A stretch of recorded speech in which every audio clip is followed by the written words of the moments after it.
আমি যেহেতু বেরিয়েছিলাম কাজে, বাড়িতে এসে প্রথম আমি ধনদেবীকে আজকে ধনতেরাস, জমকে প্রথমে আজকে প্রদীপ দান করতে হয়, তাই জমকে এখন আমি প্রদীপ দান করবো। সেজন্য দেখো একটা এরকম আটার চারমুকলা, ঘরে যে আটা মাখা থাকে সেই রকমই একটা আটা মেখেছি আমি, সেই চারমুকলা একটা এরকম একটা প্রদীপ বানিয়ে নিয়েছি। আর এটা না ঘরের বাইরে একদম দিতে হয়।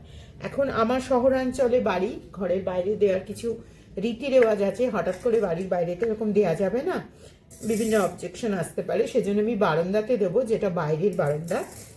তো এই যে দেখো এখানে কিছুটা কাঁচা চাল নিলাম, চালের উপরে প্রদীপটাকে বসিয়ে দেব। এটা জমকে দিয়েই কিন্তু আজকের যে 4-5 দিনের যে দিওয়ালি ফেস্টিভ্যাল শুরু হবে, সেই ফেস্টিভ্যালে আজকে হচ্ছে সেই উদ্বোধনী দিন, মানে এই জমকে এই প্রদীপ দান করার জন্য।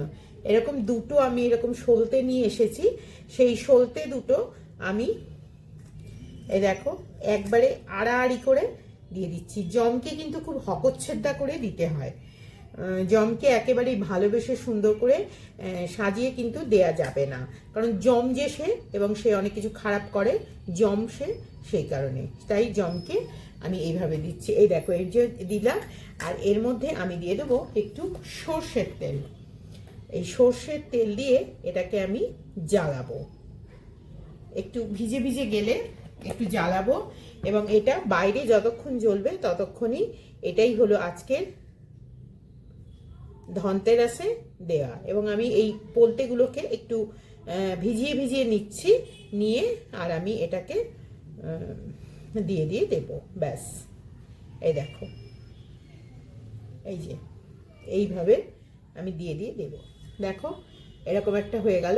এবারে আমি এটাকে জ্বালিয়ে নেব, জ্বালিয়ে নিয়ে এটা সোজা বারান্দায় আমি দিয়ে আসবো। প্রথমে এটা জ্বালিয়ে নিই, দেখো প্রদীপটাকে জাস্ট একটুখানি জ্বালিয়ে নিয়ে বারান্দায় দেব। এই যে 5 দিনের যে ধনতেরাসের অনুষ্ঠান, মানে গোটা দিওয়ালি ফেস্টিভ্যাল যে আজকে থেকে শুরু হলো, তার মধ্যে আজকে হলো ফার্স্ট ডে, যেটাতে আমরা ধনত্রয়োদশী, মানে আসলে 13টা প্রদীপ দিতে হবে এরপরে, সেটা ভিডিও করতে পারবো কিনা জানি না, তবে জমের জন্য আমি এই প্রদীপ কিন্তু জ্বালিয়ে নিলাম। চলো তাহলে দিয়ে আসি।